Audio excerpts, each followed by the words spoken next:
तो सबसे पहला क्वेश्चन आपको पूछा जा सकता है, टेल मी अबाउट योरसेल्फ। और ये जो क्वेश्चंस है ये ज्यादातर कंपनी में आपको पूछा जाता है जब भी कोई इंटरव्यू स्टार्ट होता है। तो इसका जो आंसर है वो आप इस प्रकार दे सकते हो। तो सबसे पहले आपको आपका जो नाम है वो बताना है, फिर उसके बाद जो है आपका क्वालिफिकेशन क्या है वो उनको बताना है, फिर उसके बाद जो है आपका टोटल एक्सपीरियंस कितना है वो आपको उनको बताना है। और इसके अलावा अगर आप किसी चीज में अगर एक्सपर्ट हो तो वो भी जो चीज है वो आप उनको बता सकते हो।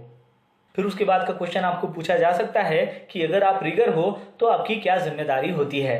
तो ये जो क्वेश्चंस है ये ज्यादातर कंपनी में आपको पूछा जाता है जब भी आप किसी रिगर के इंटरव्यू के लिए जाते हो। तो उसके लिए आप ये आंसर दे सकते हो कि रिगर का ये काम होता है कि जो भी स्लिंग काम के लिए इस्तेमाल कर रहे हैं तो वो जो स्लिंग है उसको प्रॉपरली चेक करना है और उसमें चेक करना है कि उसमें कोई भी डिफेक्ट ना हो, यानी कि उसमें कोई भी खराबी ना हो। फिर उसके बाद आप बता सकते हो कि स्लिंग का जो एंगल है वो करेक्ट है क्या, वो आपको इंश्योर करना होता है ताकि स्लिंग के ऊपर कोई भी जो स्ट्रेस है वो वहां पर अवॉइड किया जा सके। फिर उसके बाद आप बता सकते हो कि लोड का जो वेट है वो आपको पता होना चाहिए। फिर उसके बाद आप बता सकते हो कि रिगर को ये मेक श्योर करना होता है कि जो प्रॉपर लिफ्टिंग गियर्स है उसी का ही इस्तेमाल हो रहा है। फिर उसके बाद आप बता सकते हो कि जो भी लोड लिफ्ट किया जा रहा है तो वो जो लोड है वो सिक्योर है, स्टेबल है और बैलेंस है क्या, वो मेक श्योर करने की भी जिम्मेदारी जो है वो रिगर की होती है। फिर उसके बाद आप बता सकते हो कि जो भी लूज एटम है वो सिक्योर है क्या, वो मेक श्योर करने की भी जो जिम्मेदारी है वो रिगर की होती है। और ऐसा करने से जो लूज एटम है वो ऊंचाई से गिरने का जो खतरा है लिफ्टिंग के दौरान वो अवॉइड किया जा सके। फिर उसके बाद आपको बताना है कि अगर लोड अगर स्लिंग के कांटेक्ट में अगर आता है ऐसा आप देखते हो तो वहां पर जो है आपको पैडिंग का इस्तेमाल करना है। फिर उसके बाद आप बता सकते हो कि अगर लिफ्टिंग गियर में अगर कोई भी अगर डिफेक्ट्स होता है तो उसकी जो रिपोर्ट है वो आपको लिफ्टिंग सुपरवाइजर को करनी है। तो इस प्रकार जो है रिगर की रिस्पॉन्सिबिलिटी होती है ये आपको उनको बताना होता है। फिर उसके बाद का क्वेश्चन आपको पूछा जा सकता है कि रिगर के कितने टाइप्स होते हैं अकॉर्डिंग टू रिगिंग जो लोड कैपेसिटी है उसके अनुसार। तो उसके लिए आप आंसर दे सकते हो कि रिगर 3 जो होता है वो रिग कर सकता है 10 टन तक के लोड को। फिर उसके बाद आप बता सकते हो कि रिगर 2 जो होता है वो रिग कर सकता है अप टू 40 टन लोड को और साथ ही में वो डेवलप करता है लिफ्टिंग प्लान को भी। फिर उसके बाद आप बता सकते हो कि रिगर 1 जो होता है वो रिग करता है सभी लोड को और साथ ही में वो अप्रूव करता है लिफ्टिंग प्लान को जो क्रिटिकल लिफ्ट के लिए हो। तो इस तरीके से जो है आप इस क्वेश्चन का आंसर दे सकते हो। फिर उसके बाद का सवाल आपको पूछा जा सकता है कि रिगिंग और लिफ्टिंग क्या होता है। तो उसके लिए आपको आंसर देना है कि रिगिंग जो है वो सिक्योर करता है लोड को ताकि जो है प्रॉपरली आप जो है उसका हैंडलिंग और प्लेसमेंट कर सके। और लिफ्टिंग जो है उसमें लोड को मूव किया जाता है एक पोजीशन से लेकर दूसरे पोजीशन तक। तो इस प्रकार जो है आप इस क्वेश्चन का आंसर दे सकते हो। फिर उसके बाद का सवाल आपको पूछा जा सकता है कि रिगिंग और लिफ्टिंग में स्लिंग यानी कि क्या होता है। तो उसके लिए आप ये आंसर दे सकते हो कि रिगिंग स्लिंग जो है वो अटैच किया जाता है या फिर रैप किया जाता है ऑब्जेक्ट के अराउंड में जिस ऑब्जेक्ट को लिफ्ट किया जा रहा है। और लिफ्टिंग स्लिंग जो है उसका इस्तेमाल होता है लिफ्टिंग डिवाइस या फिर क्रेन के साथ में ताकि जो भी ऑब्जेक्ट आप लिफ्ट कर रहे हो वो इफेक्टिवली और सेफली लिफ्ट कर सको। तो इस प्रकार जो है आपको इस क्वेश्चन का आंसर देना है।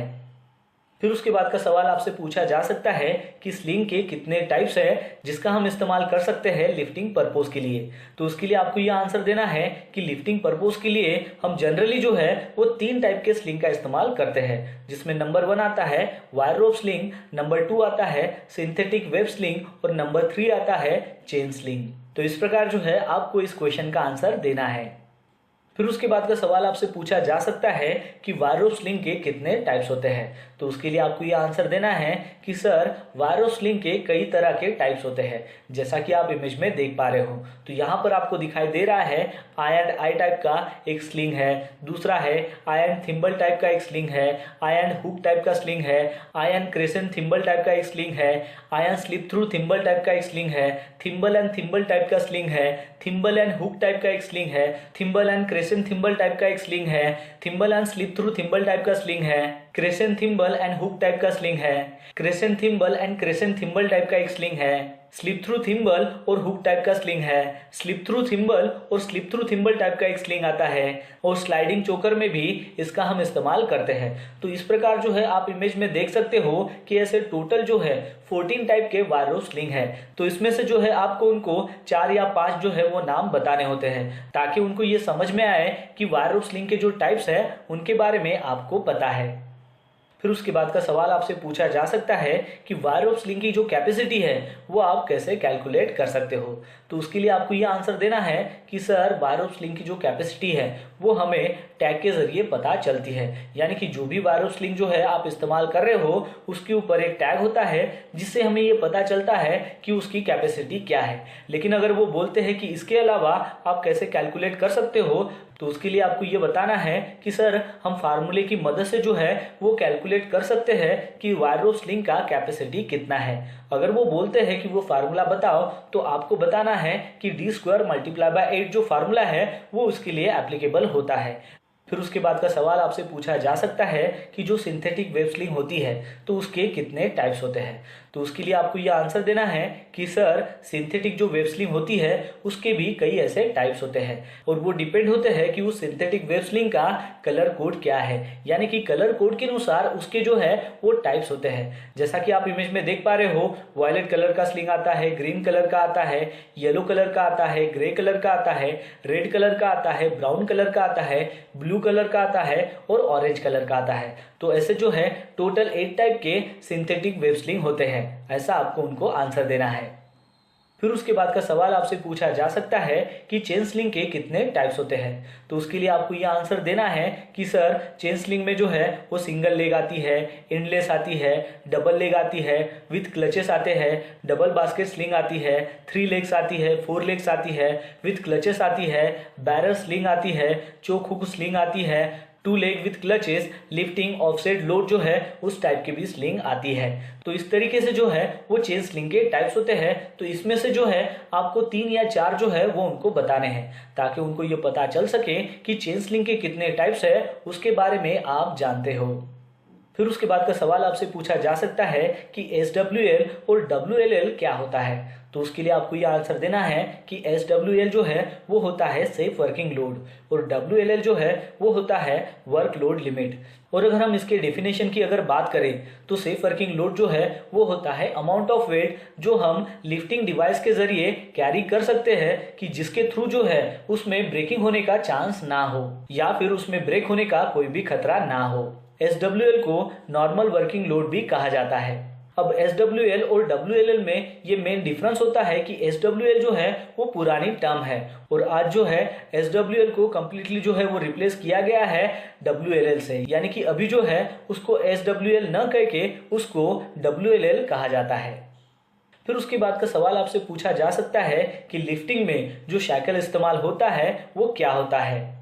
तो उसके लिए आपको यह आंसर देना है कि सर लिफ्टिंग शैकल जो है ये एक ऐसी कनेक्शन लिंक होती है कि जिसका इस्तेमाल करके जो लिफ्टिंग डिवाइस है जैसे कि हॉइस्ट हुक हो या फिर स्लिंग हो और जो लोड है जिसको हम लिफ्ट कर रहे हैं इसके बीच में कनेक्शन बनाने के लिए इसका इस्तेमाल किया जाता है। फिर उसके बाद का सवाल आपसे पूछा जा सकता है कि लिफ्टिंग में कितने टाइप्स के शैकल आते हैं। तो उसके लिए आपको ये आंसर देना है कि सर लिफ्टिंग के लिए जो हम शैकल का इस्तेमाल करते हैं तो वो मेनली 2 टाइप्स के शैकल होते हैं। तो उसमें नंबर 1 आता है डी शैकल और नंबर 2 आता है बो शैकल, जैसा कि आप इमेज में देख पा रहे हो। फिर उसके बाद का सवाल आपसे पूछा जा सकता है कि डी शैकल की लोड कैपेसिटी कितनी है वो आपको कैसे पता चल सकता है। तो उसके लिए आपको आंसर देना है कि सर डी शैकल जो है उसके ऊपर रिटर्न होता है कि उसका WLL कितना है, जैसा कि आप इमेज में देख पा रहे हो। लेकिन अगर वो बोलते हैं कि डी शैकल के ऊपर अगर वो मिट गया है, वो दिखाई नहीं दे रहा है, तो आपको कैसे पता होगा कि उसका लोड कैपेसिटी कितना है। तो आप उनको यह आंसर दे सकते हो कि सर अगर उसके ऊपर अगर दिखाई नहीं दे रहा है तो हमें ये पता होना चाहिए कि उसका साइज कितना है, वो भी इंच में। और अगर हमें ये पता है तो जैसा कि हमने इसके पहले बात की थी फार्मूले की जो था d² मल्टीप्लाई बाय 8, तो उस फार्मूले की मदद से जो है हम इसका लोड कैपेसिटी कितना है वो निकाल सकते हैं। फिर उसके बाद का सवाल आपसे पूछा जा सकता है कि वेब स्लिंग की लोड कैपेसिटी कितनी है वो आपको कैसे पता चल सकता है।